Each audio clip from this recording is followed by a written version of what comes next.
ছিলেন। সব পরীক্ষায় তিনি ফার্স্ট হয়েছেন। সারা বিশ্বে তিনি প্রিয় শিক্ষক ছিলেন। তিনি 1888 সালের 5ই সেপ্টেম্বর এক দরিদ্র পরিবারে জন্মগ্রহণ করেন। রাষ্ট্রপতি হওয়ার পর তার ছাত্র বন্ধুরা তার জন্মদিন পালন করতে চান। তখন তিনি তাদেরকে বলেন, জন্মদিনের পরিবর্তে 5ই সেপ্টেম্বর দিনটি যদি শিক্ষক দিবস হিসেবে পালিত হয় তাহলে আমি খুশি হব। সেই থেকে এই দিনটি সারা ভারতে শিক্ষক দিবস রূপে পালিত হয়ে আসছে। মা বাবা হলেন আমাদের প্রথম শিক্ষক, আর বিদ্যালয়ের শিক্ষকরা আমাদের বাবা মায়ের মতো। আমাদের উচিত তাদের সবসময় সম্মান দেওয়া, তাদের উপদেশ নিষেধ মেনে চলা, তবেই আমরা জীবনে বড় হতে পারবো।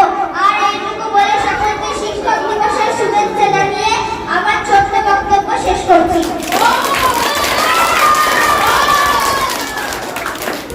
ধন্যবাদ প্রিয়া ফাতেমাকে তার সুন্দর বক্তব্য বলার জন্য।